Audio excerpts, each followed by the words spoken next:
As you look around this residence, you can see fire damage very extensive and not a whole lot to salvage. However, family members did tell me that so far they have recovered a birth certificate as well as a Bible. Everything we had to rebuild is gone. By not being allowed to discriminate, that doesn't mean you're not freely able to exercise your beliefs. Ordinance 4614 would make it illegal in the city of Lewiston to discriminate in housing, public accommodation, and employment based on sexual orientation and gender identity. And if caught doing so, you could face 6 months in jail and up to a $1,000 fine. Set standards also require firefighters to get ready in 90 seconds. So rightfully so, this was on the test.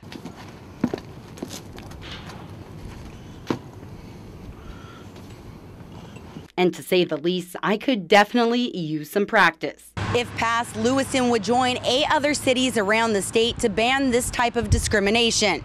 However, before that can happen, 2 more readings need to happen and pass council first. Chicks and ducklings are also popular presents this time of year, and yes, while they're absolutely adorable, just like the bunnies, these little guys take quite a big commitment. The Lewiston Police Department is finding a serious problem with the grass being greener on the other side.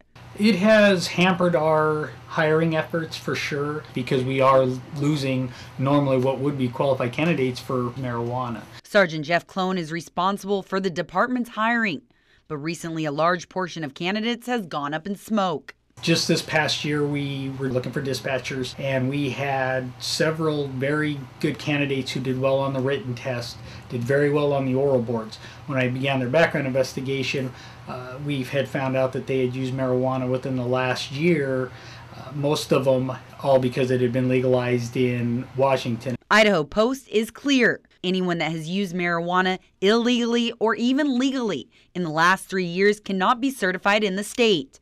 Therefore, the department can't hire you. Because even if we wanted to hire you, Post would not certify you, so you could not be a certified police officer in the state. So our policy mirrors state law. Sergeant Clone says they're now just trying to get the word out that if you ever plan on having a future here, you need to take the appropriate steps right now.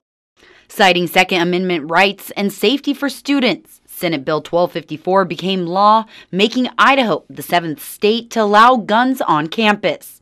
So the question now is, are schools safer than they were before? No, I don't think it adds anything to the safety of the campus. College campuses across the nation were getting safer year by year for the last 14 years. Under the new law, students and faculty with enhanced concealed carry licenses can bring guns to almost everywhere on school property. The dormitories, for example, large entertainment and sports venues of over 1,000 people are off limits. Despite leaders from all Idaho colleges and universities opposing the change, it's money from the school's already tight budget that's now funding added security measures. We've spent less than $10,000 in total in terms of size, storage capabilities so far. This new gun locker located at campus security is a way for students and faculty to safely secure their guns. My biggest concern personally is not so much that we might have an incident or I'll call it a use of a weapon in anger, but just an accident, an accidental discharge. Unlike others on campus, LC security guards do not carry guns.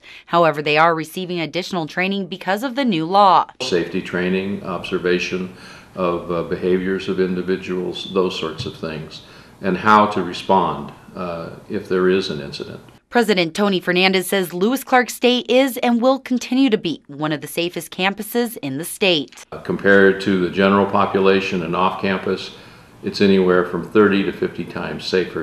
With states like Washington and Colorado legalizing recreational marijuana, Montana, Oregon, and California upholding their stance on medicinal marijuana, and Wyoming in the middle of trying to legalize it, where does that leave Idaho, the state that's always had a zero tolerance for the drug? Idaho as a whole, and specifically Idaho State Police, has seen a trend of larger quantities of marijuana traveling through Idaho from Oregon and Washington, which are known legal states, traveling to other parts of the country. Most marijuana trafficking is taking place in the Boise and Coeur d'Alene areas. Lewiston specifically is not on what we'd call the drug corridor, in that we have no major route east or west. So quantities that do end up here for sale are are small. This right here looks like just your average 2-liter of Coca-Cola. However, it's far from that. As you can see, it twists open and is actually used to hide contraband. Whatever it is that they try to hide or mask the odor with, you're not going to be able to fool the dog. Canine Marta has only been with the department for 6 months and has already proved to be a valuable tool in the fight against illegal drugs. She's very accurate. We've made several cases with her. She's a young dog. We anticipate her being around a long time. They'll do everything that they can think of to try to mask the odor, but the dog's scent discrimination ability is so great that they're able to more or less decipher through those odors. At the local level, a noticeable increase in marijuana has yet to be seen. However, a new form of excuse is on the rise. She's usually saying that they have a medical marijuana card and for whatever reason thinking that that medical marijuana card is valid in Idaho. And when the time comes for pot shops to open their doors across the river, don't plan on bringing it to Idaho, where business will run as usual. We won't add extra patrols looking for people as a result of Washington's law taking effect. It does not affect how we do business in Lewiston. Before the invasion, 70 years ago today, General Dwight D. Eisenhower said, "The tide has turned. The free men of the world are marching together. We will accept nothing less than full victory." However, that victory did come at a price. I was a prisoner of war in Germany. Our rooms was crowded, no showers. You took a bath in your helmet and cold water. A guy says, "Aren't you afraid?" I told him, "No, I'm not. You never hear the bullet that hit you." More than 400,000 U.S. military lives were lost in World War II. D-Day itself being one of the deadliest days ever for Americans in battle. But despite all of this, both military men say they would serve again. Anytime they go to messing with your freedom, it's necessary. If I got shot up, I would have stayed in the Army. I liked it. Kill somebody to try to kill you. Old age is now the relentless enemy for World War II veterans. According to the National World War II Museum, less than 1 million veterans still survive, 21 of which live right here in the Idaho State Veterans Home. It has been decreasing. When we opened 20 years ago, it was predominantly World War II veterans. We had maybe 3 to 5 World War I veterans. But as time moves on, memories fade and stories of love, sorrow, and heroism often unheard. It's the generation of gentlemen. They're why we are where we are today. And even if they're not talking about their history, they went through so many things that we'll never dream of. And as quickly as one soldier passes on, another is born and willing to pay the ultimate sacrifice for our freedom. When we were in the Army, it's 2 different stories entirely. We could tell our enemies, but nowadays, maybe your next door neighbor. But regardless of that, the job needs to get done. They want to take in God we trust off the money. They want to change this and that. That's what this country was built on. And we need to keep it that way. White sturgeon are something of a mystery as they choose the deepest holes and swiftest water of the Snake River as their home. But now the Idaho Department of Fish and Game and Idaho Power are shining light on the prehistoric giant that swims in the river's darkness. Brown and coloring and white body, which there's 5 rows of bony scutes, which are used as protection when they're small. They've been around since the time of dinosaurs, millions of years. So they're a creature that has been able to adapt to a changing environment more than most creatures have. The species' ability to adapt is undeniable. But now could an unlikely source be harming this historic fish? Over the last 10, 15 years, when dead sturgeon show up in the beach, we've autopsied them. And what we started seeing is in some of these fish, we're finding hooks inside. This finding by the Idaho Department of Fish and Game has led to one of the first studies of its kind. Big question is whether or not that metal has an effect on overall fish health. A question that they're looking to answer. Today we're actually capturing fish to x-ray and look for metal.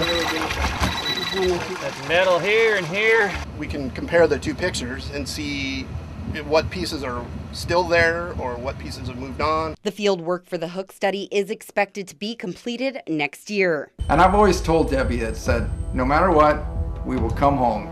More money, less money, we will get home regardless. 10 months out of the year, you more than likely will find Leonard Frigno working hard here at his real estate company in Clarkston. And during the other 2 months, well, that's what you'll see in the new series Alaska Battle on the Bay.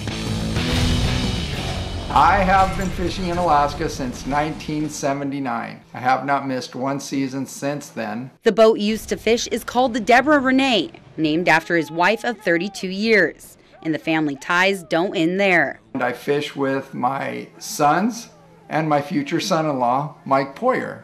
And we also had Tyler Gilly and Chris Babineau on the boat this year. This year, however, stood out from all the rest. Well, a friend of mine in California was getting interviewed for a spot on the show. And he said, you know what, you don't want me. Call Leonard, he'd be perfect for this. With 5 cameras stationary on the boat and one guy filming non-stop, you can only imagine it took some getting used to.